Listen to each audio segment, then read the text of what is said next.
Hey guys, Lucas here from Phillis Ford in Christie's Beach. Thought I'd get a quick walk around video for you with the 2019 Toyota Hilux SR5 that we've got in stock. So obviously from the outside the car is in really nice shape, as it is on the inside as well. So I'll get a bit of a walk around for you so that you can see that, and then I'll go over a few things that I would probably take note of or look at if I was looking at buying a car myself. As discussed with you on the phone, Mel, at the end of the day there are some things that you probably didn't ask today that you think your sons might, so I'll touch on a few other things that I'd look at as well. But the car itself's in really nice condition, and you know, if you're looking for something like you said that you're going to be able to, you know, jump in and, you know, do your weekly driving and go to and from your friends' houses, or do the shopping, or, you know, jump in and go down to the beach or whatever, you're going to be able to do that in this. But if you want to be able to get into the car, you know, throw some lengths of fencing or sheets of corrugated, you know, iron or anything like that on the roof racks or anything like that, you're also going to be able to do that to do some work around the property should you need to do so. So the car itself's in really nice shape. It is a 2019 model. It's done 115,000 Ks thereabouts. So when you look inside the car, I'll just open it up for you.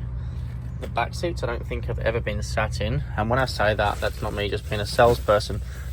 Leather tends to crinkle and crease when you apply weight to it for a period of time. There's no wear marks at all in the bolsters of the seat on either side in the back seat, so I don't believe they've ever been sat in. There's no marks in the backrests, and there's no impressions to suggest that there's ever been a baby seat or anything like that fitted, nor is there any marks behind the seats to suggest that they've ever had any baby seats fitted. There's also no marks on the backs of the front seats, which is a really good indication that there's never been children in the back seat kicking the backs of the seats. There's a couple of marks down here on the floor. I'm not too sure what they are. They're just in the floor mat, don't get me wrong, but there's a couple of marks there in the mat. Apart from that, the floor mats are pretty much free from marks and debris. Like, there's next to nothing in them. And the carpet is the same. The carpet is pretty well brand new underneath in the back. Now, in the front, the seating is quite similar. Open that door there. You can see that there's some really fine marks here from creases in the leather that have been created by somebody sitting down in it. So again, a good indication that the seat has been used, but overall, really nice condition. There's no marks, no tears, no rips or anything like that that I can see. You know, it just needs a bit of a vacuum, and you know, she'll be good again. The driver's seat, again, looks pretty well brand new. And I'll touch on everything that I can do. You can see some wear marks up here in the corner of the shoulder pad, so it was probably a larger person sitting in the seat. But again, in the seat cushioning itself, the bolsters are all really nice and firm. There's no marks in the leather. So again, really nice condition overall. The interior of the Hilux is really quite nice. They're basic but good, and they're functional. So over here on the left hand side, we've got the pop out cup holder. We've got exactly the same thing on the other side of the steering wheel for the driver. We've got the top portion of the glove box where you can store your cold bottles of water. And over on this side, there's a little vent in the side here that opens and closes. And what that does is it allows the air conditioning to come in here and keep whatever you've got in there nice and cold. So you put a couple of bottles of water in there, and when you get to where it is that you're going, you can crack that bottle of water and have a nice drink. Over here at the bottom, we've got our lower section of the glove box, which houses your service book, your owner's manual, everything in regards to the car, and your basic guide to towing, should you ever need to know how to tow properly. Now, towing wise, this car does have the tow bar fitted, but it doesn't have the wiring harness fitted for that tow bar to be used. So I'll show you the tow bar right now.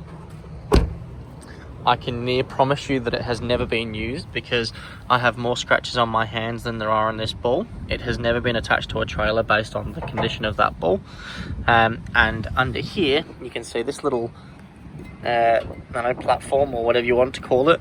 That's where your trailer plug would situate normally, along with Anderson plugs and such, if you were going to go down that road. So if this person has towed, it certainly wasn't with that ball, and it would never have been anything of considerable weight. I would believe that, based on the fact that the car was owned by some sort of cleaning service, it's got the racks on the top, which are fantastic. This is an ARB base rack, and then these are the genuine Toyota roof racks. They've been used. I can see some slight marks on top of there, which I'll jump up and show you now. So you can see a couple of little wear marks here. Again, nothing major by any means, but you can see that they've been used. In the back of the tub, however, you can see here,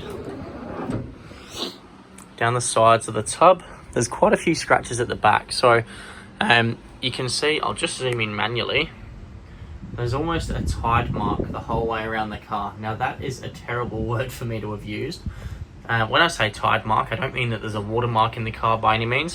What I actually mean is that there's a line that goes the whole way around the car, and that line was where the actual tub liner stopped. So on the back of the tailgate here, you've got this really nice heavy duty plastic. There was at some stage a heavy duty plastic tub liner in the vehicle as well. So you can see that at the back here, it probably started to deteriorate and scratch, and it would have been the same over on this side where there's a couple of scratches. But over along the back here, and quite a good portion of the tub floor, there are no scratches. It looks like brand new condition. So I would imagine that they've pulled the tub liner out when it's got tatty perhaps, or to fit the canopy, as this would have been the tub liner would have been in the way of those mounting points. But wherever the tub liner has gone, they've certainly not done any real damage. Now, whilst we're inside the canopy, you can see this really, really nice heavy-duty frame that comes down from each leg of the roof rack. It bolts in 2 or 3 places onto the window frame of the canopy. It's exactly the same on the other side. What that does is that allows that canopy, the base rack on top of that canopy to be load-bearing. Now, rather than just being able to throw, say, 2 or 3 planks of wood up there and being over your weight limit, you can probably put a rooftop tent up there, or, quite a lot of materials, whatever it is that you're doing, and still get away with having a decent load on top legally, rather than pushing the boundaries there. This little piece of steel that goes across there is just to increase the rigidity of the roof of the canopy to prevent any flexing, and they do a great job of it. You can also see you've got some internal lighting, which is nice on the canopy. Now, this door here it's the ARB Ascend canopy, so it does all lock with central locking. Underneath this little latch, there is a button right here. When you press that button, it electronically actuates the locks. Really nice bit of kit, great for the person that wants the canopy to lock with the car. Down the front of the canopy here, we can see this beautiful little circle button. That's the button to open this window here. Unlocks and locks. That's on a gas strut as well, so if you want it to, it can stay open.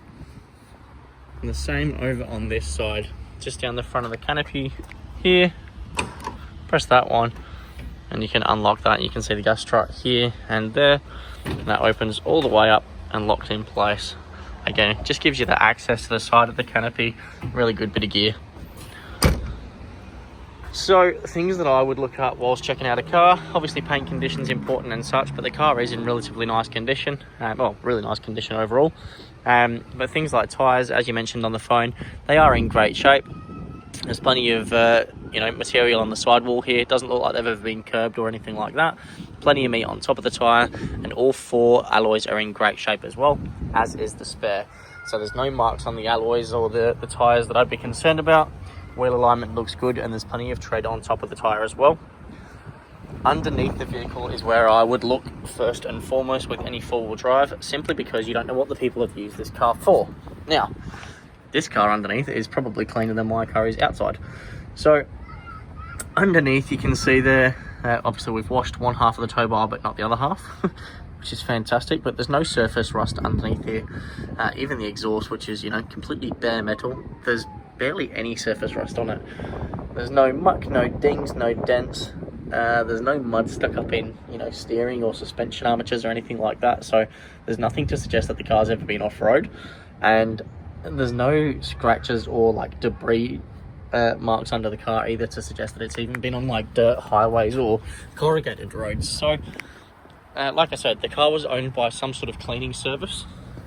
Personally speaking, I'd suggest that they bought the car let's say in 2020. They may have financed it, I don't know.